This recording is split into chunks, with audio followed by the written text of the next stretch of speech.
Last summer, as a sophomore going to be a junior, I went with my church to St. Joseph, Missouri, and we were working on 2 houses, and they were both for families that had very low incomes. One was a mom and 2 kids, and the other one was just a mom and 1 kid, and the mom was 19 years old and she had 2 kids. Well, before I left, I was kind of like, I had this mindset that God is only in church. Like when you go to church, God's there, and like that's where God is. But then after that, I felt like when I went on this trip, I saw God in more than just, the church and like people at church, that it was in everyone, like the people that worked for Habitat for Humanity in the office, the people that were living there and like living through this, lower income, not as much money, not as much, luxuries that we have up here. And I just saw God in so many different ways. And it kind of opened my mind to like, oh my gosh, God is everywhere instead of just in one little space. And like, it helped me to kind of feel more comfortable around God, because also it's like God's right here, God's always with me. So it made my comfort level with God really nice. Before I went on Service Project, I think I took my life for granted, like the things that I had in my family and just how good I have it. I mean, I have a house, my own room, my parents, my sisters, we all live together and we're together all the time. And it just, after going on that retreat, I realized that not everyone's life is like that, and some people's lives are a lot harder than mine, and I should appreciate what I have more, because sometimes I know that I want more. I'll go to my parents and say, I want this and I want that, and I don't really realize that not everyone can say, I want this and I want that. So it just taught me to really prioritize and to just ask for what I need and really need it, because not everyone can get that.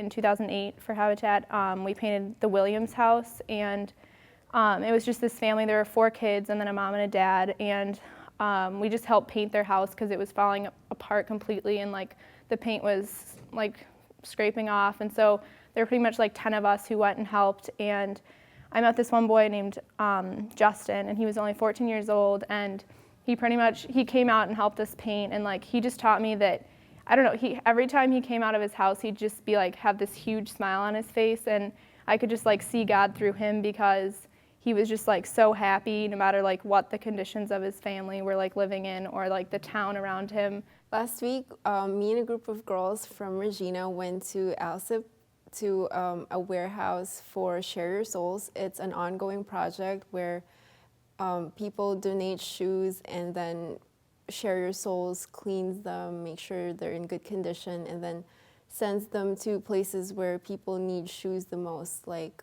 places in South America and other impoverished countries. The Kairos retreat helped me grow my spiritual life, because I learned that everyone has their own story and no one should be judged just based on what you've heard or what you see. Everyone has their own image of God inside of them, and you may have to look harder in others, but there's always going to be Jesus and God in every single person. I definitely think, again, realizing and seeing the presence of Christ in everyone has really helped me grow spiritually, because maybe I don't get along with someone, but if I look hard enough, I can find Jesus, and with doing so, I feel more connected to them, and it gives me a reason to be nice to them and to maybe give them a chance instead of judging them so quickly or treating them with disrespect. Sometimes you just struggle with your faith and you feel like no one else is doing it. No one else is worshiping God like you are. But then you come to a retreat and you find people that are doing the exact same thing at home.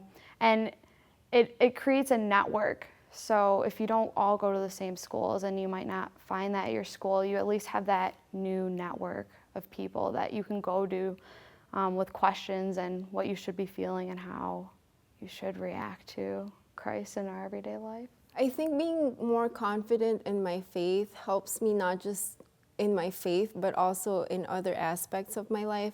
What's good about faith is that it sort of bleeds through other aspects of your life. It's not just your relationship with God that you're confident and comfortable with. It's also your relationship with your peers, your mentors. And I think that helps me prepare for my life in college and beyond, because out there, people aren't gonna spoon feed me with everything like they do in high school and grade school. I'll have to be confident in myself and in my relationship with others, so I can network myself and be more efficient in my education and also in my life.